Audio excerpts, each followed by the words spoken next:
सभी मित्रों को नमस्कार। अपने शैक्षणिक चैनल पर मैं आपका मित्र स्वागत करता हूं, प्रवेश चंद्र जोशी सत्य प्रेमी। मेरा यूट्यूब चैनल सर्च एवं मेरा व्यक्तिगत संपर्क सूत्र है 9456393822। आप सभी स्वस्थ रहें, खुश रहें, आपका दिन शुभ हो, सभी सुखी रहें, निरोग रहें। अब हम कक्षा 9 क्षितिज हिंदी पाठ्यपुस्तक के गद्य खंड में चलते हैं। गद्य खंड में मुंशी प्रेमचंद का दो बैलों की कथा, इस कथा का हमने आज सार लेना है, अर्थात इसके सार कहानी को छोटे रूप में लेते हैं। चलिए पहले थोड़ा कक्षा शिक्षण की ओर चलते हैं। हम आपको कथा सम्राट हिंदी साहित्य कथा के पुरोधा प्रेमचंद के जो आपके पाठ्यक्रम में है दो बैलों की कथा एक कहानी है। इस कहानी के छोटे छोटे अंशों को सामान्य तरीके से इसके कहानी के सार को बताते हैं। कहानी के सार को समझाने से पहले हम इसके परिप्रेक्ष्य में जाते हैं। मैंने आपको बताया था कि उस समय आज़ादी की लड़ाई चल रही थी, तो यहाँ पर दो बैलों के माध्यम से सामाजिक चेतना और उस समय के तत्कालीन उस समय का जो आज़ादी का संघर्ष था उसको दो बैलों के माध्यम से दर्शाया गया है। इसमें एक छोटी लड़की भी है जो जिसकी माताजी नहीं है अब, तो और जो बैल हैं अपने घर में रहते हैं, उसको अचानक अपने साले के वहां भेज देता है जो उसका मालिक होता है। तो इस प्रकार से इस कहानी में जो है हमको देखने को मिलता है कि किस प्रकार से सामाजिक चेतना के साथ साथ बैलों के अर्थात पशुओं के भी मानवीय संवेदनाओं को, और छोटे बच्चे जो कह नहीं पाते हैं कि मुझे ये तकलीफ है, उनकी संवेदनाओं को बैल कैसे समझ पाते हैं और बैल की संवेदनाओं को वो छोटी सी बालिका कैसे समझ पाती है, उसको हम जो है इसमें सीखते हैं, देखते हैं। आइए हम अब इसके बाद इसका जो है एक छोटा सा स्वरूप देखते हैं। तो की कथा का सार मैंने जो है संदर्भ के रूप में अंतर्जाला था इंटरनेट से लिया है, जो NCERT की सामग्री आपके पास है। दो बैलों की कथा पठन सामग्री का सार है NCERT क्लास 9th के हिसाब से। लेखक के अनुसार गधा एक सीधा और निरापद जानवर है। वह सुख दुख हानि लाभ किसी भी दशा में कभी नहीं बदलता। उसमें ऋषि मुनियों के गुण होते हैं, फिर भी आदमी उसे बेवकूफ़ कहता है। बैल गधे के छोटे भाई हैं जो कई रीतियों से अपना असंतोष प्रकट करते हैं। यहाँ पर लेखक मुंशी प्रेमचंद ने गधे का जो है स्वरूप दूसरा को निरापद जानवर बताया है, सहिष्णु जानवर जो कुछ नहीं करता, सुख दुख लाभ हानि से दूर रहता है था, उनसे परिवर्तित नहीं होता। जिस प्रकार ऋषि मुनियों को लाभ हानि सुख दुख से कोई मतलब नहीं होता है, तो इसी प्रकार वहाँ पर ऋषि मुनियों के गुण दे रखे हैं। और फिर भी आदमी गधे को जो है बेवकूफ़ कहता था। परले दर्जे के आदमी को अगर तुलना करनी हो तो हम गधा कह देते हैं, और एक बैल के ही मतलब बैल गधे के जो है छोटे भाई हैं तो वो उसके ताऊ हो गए, तो अपना असंतोष प्रकट बैल कर देता है, अर्थात गधा नहीं करता जबकि बैल कर देता है। और झूरी काछी के पास हीरा और मोती नाम के दो स्वस्थ और सुंदर बैल थे। वह अपने बैलों से बहुत प्रेम करता था, अर्थात अपने बैलों से उसको बड़ा लगाव था। हीरा और मोती के बीच भी घनिष्ठ संबंध था। एक बार झूरी ने दोनों को अपने ससुराल के खेतों में काम करने के लिए भेज दिया। वहाँ उनसे खूब काम करवाया जाता था, लेकिन वह उनको खाने के लिए रूखा सूखा ही दिया जाता था। अतः दोनों रस्सी तोड़कर झूरी के पास भाग आए। झूरी उन्हें देखकर बहुत खुश हुआ और वह उन्हें खाने पीने की कमी नहीं रहने दी। खाने पीने की कोई कमी नहीं रहने दी उसने ही की, अर्थात दोनों बड़े खुश थे। मगर झूरी की स्त्री को उनका भागना पसंद नहीं आया। उसने सोचा शायद ये कामचोर होंगे इसलिए भाग कर आ गए, तो उसने उन्हें खरी खोटी और मजूरदारा अर्थात जो काम करने वाला है उससे कहा कि खली जो है सूखा भूसा खिला, इसको और मत देना कुछ नहीं। तो दूसरे दिन झूरी का साला फिर उन्हें लेने आ गया। फिर उन्हें कड़ी मेहनत करनी पड़ी और खाने को सूखा भूसा ही मिला। वहाँ एक छोटी सी बालिका थी। उसी घर में उसकी साले के घर में एक छोटी बालिका थी जिसकी माँ मर चुकी थी। उसकी सौतेली माँ उसे मारती रहती थी। इसलिए उन बैलों से उसे एक प्रकार की आत्मीयता हो गई। क्यों हो गई होगी आप खुद समझ सकते हैं। उसकी माँ नहीं है तो वो सोचती इसको भी मारते हैं, मुझे भी मार पड़ती। ये भाव शायद बालिका के अंदर आता होगा।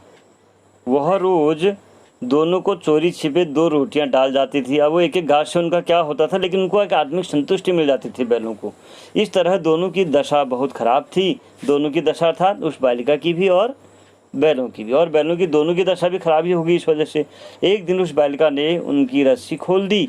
दोनों भाग खड़े हुए। झूरी का साला और दूसरे लोग उन्हें पकड़ने दौड़े पर पकड़ में न आ सके। उसके बाद भागते भागते दोनों नई जगह पहुंच गए। झूरी के घर जाने का रास्ता तो वे भूल गए, फिर भी बहुत खुश थे। दोनों ने खेतों में मटर खाई और आज़ादी का अनुभव करने लगे। फिर एक सांड से उनका मुकाबला हुआ। दोनों ने मिलकर उसे मार भगाया, लेकिन खेत में चरते समय मालिक आ गया। मोती को फंसा देखकर हीरा भी खुद आ फंसा। दोनों काजी हौश में बंद कर दिए गए। वहाँ और भी जानवर बंद थे। सबकी हालत बहुत खराब थी। जब हीरा मोती को रात को भी भोजन न मिला तो दिल में विद्रोह की ज्वाला भड़क उठी। फिर एक दिन दीवार गिराकर दोनों ने दूसरे जानवरों को भगा दिया। मोती भाग सकता था, पर हीरा को बधा देखकर वह भी न जा सका, अर्थात भाग नहीं सका। हौस के मालिक को पता लगने पर उसने मोती की खूब मरम्मत की और उसे मोटी रस्सी से बांध दिया। 1 सप्ताह बाद काजी हौस के मालिक ने जानवरों को कसाई के हाथों बेच दिया। एक दड़ियल आदमी हीरा मोती को ले जाने लगा। वे समझ गए कि अब उनका अंत समीप है।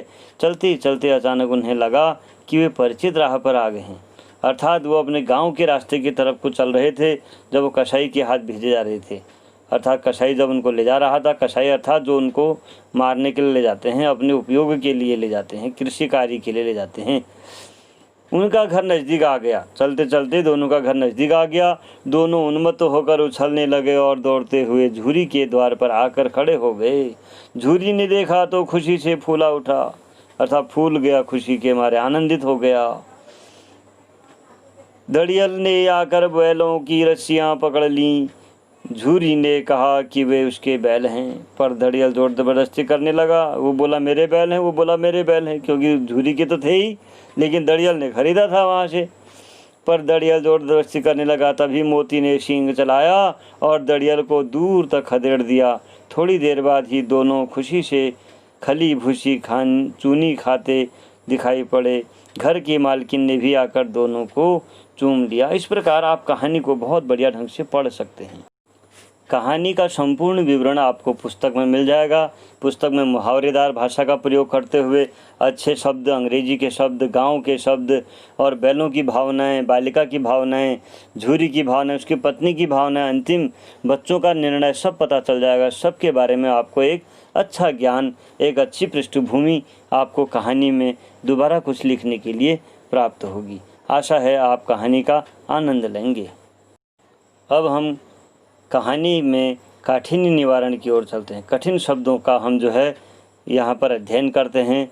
आपकी पुस्तक में भी दिए हैं और इसमें मैं जो है इधर उधर सभी आपको उतार कर दे रहा हूँ। कक्षा का अनुभव कराने के लिए मैंने यहाँ पर कक्षा शिक्षण का थोड़ा सा प्रयोग किया है, इसका भी आनंद लीजिए। की ओर चलते हैं। आपकी पुस्तक में बहुत सारे काठिन्य निवारण के शब्दार्थ, जिसको हम कहते हैं प्यारे बच्चों, वो शब्दार्थ दिए हुए हैं। यहाँ पर मैंने कुछ प्रमुख आपके लिए रखे हैं, बाकी मैं आपको फिर अन्य बताता हूँ। तो आप देखिए यहाँ पर हीरा और मोती 2 बैल बना रखे हैं, आपको दिख रहा होगा। ये हीरा है, आगे से ये मोती है, हीरा मोती। यहाँ पर मैंने पूरा लिखा है 2 बैलों की कथा, प्रेमचंद 1880 से 1936, ये इनका जीवन काल है। तो ये निरापद, पहला शब्द है आपके निरापद, सुरक्षित, सहिष्णुता, सहनशीलता, पछाई अर्थात पालतू पशुओं की एक नस्ल, एक प्रजाति है पछाई जाति के, अर्थात पश्चिमी जाति के, पश्चिमी क्षेत्र की जाति के। गोई, गोई माने होता है जोड़ी। कुलेल करना, क्रीड़ा करना, बैल आपस में कुलेल करते हैं, नाचते हैं, लोटपोट होते हैं, खुश होते हैं, पांव से उछल करके जाते हैं। तो विषाद, विषाद माने होता है दुख या उदासी। पराकाष्ठा अर्थात अंतिम सीमा, लास्ट, जहां तक आदमी सहन कर सकता है। सहन करने की जब सीमा समाप्त हो जाती है, किसी कार्य के करने की सीमा समाप्त हो जाती है, उससे पराकाष्ठा कहते हैं। इस प्रकार से इसके अन्य अर्थों को देखते हैं आगे। पुस्तिका में लिखे हुए शब्दार्थ हम आपको दे रहे हैं। निरापद अर्थात सुरक्षित, सहिष्णुता, सहनशीलता, पछाई, पालतू पशुओं की एक नस्ल, जैसे मैंने आपको बताया पश्चिमी क्षेत्र के जो बैल होते हैं उनके लिए होता है शब्द। बैलों की नस्ल कह सकते हैं, मतलब गोई, जोड़ी, कुलेल, कुल्लेल भी कहते हैं इसको। क्रीड़ा करना, बैल जब क्रीड़ा करते हैं। विषाद, उदासी, बैलों का उदासपन या किसी का भी उदासपन उदासी होता है। इसी प्रकार पगहिया, पगहिया जो है पशुओं को बांधने की एक रस्सी होती है, उसके नाक और गले में ऐसे बांधते हैं। गराव जो है गले में बांधने का फंदेदार रस्सी, दो बैलों आदि को गले में पहनाई जाती है। वो गराव पकड़ने का काम भी आ जाती है। प्रतिवाद माने विरोध। टिटकार, मुँह से निकलने वाली जो है टिक टिक की ध्वनि या एक टिटकार शब्द, इस प्रकार जो बैलों को कहते हैं हम, वो टिटकार हुआ, आवाज़ निकालना विशेष प्रकार से। मसलहत अर्थात हितकर। रगेदना, बैलों को रगेद देते हैं, वो सांड को रगेद देते हैं दोनों मिल करके, तो वो हुआ खदेड़ना। मल्ल युद्ध शब्द इसमें साफ नहीं छपा है। मल्ल युद्ध माने कुश्ती, अर्थात तो जो सांड मिल जाता है उसके साथ वो मल्ल युद्ध करते हैं। तो इस प्रकार से हम आगे फिर देखते हैं इसमें पराकाष्ठा, अंतिम सीमा। मैंने पराकाष्ठा आपको समझा दिया। गण्य, गणनीय, और यहाँ पर सम्मानित के लिए भी किया जाता है। गणनीय व्यक्ति, गणनीय पुरुष, तो यहाँ पर गणनीय लास्ट में गणनीय हो जाते हैं, सम्मानित हो जाते हैं दोनों बैल। विग्रह, अलगाव। पगहिया, पशु बांधने की रस्सी, जैसे पहले बताया अभी। गराव, फुंदेदार रस्सी, जो पहले मैं अभी बता चुका हूँ, आपको समझा चुका हूँ, ये वही चीज़ें हैं दोबारा। साबिका यानी कि वास्ता, सरोकार अर्थात उनको प्रतिफल। रेवड़, पशुओं का झुंड, जहाँ पर पशु चर रहे होते हैं खूब सारे। उन्मत्त अर्थात मत वाले, आनंदित, मस्ती में रहने वाले। थान, पशुओं को बांधे जाने का स्थान या जगह। उत्साह माने उत्सव, आनंद, उत्साह। काजी हाउस शब्द आया है, काइन हाउस कहते हैं इसको अंग्रेजी में, यानी कि मवेशी खाना।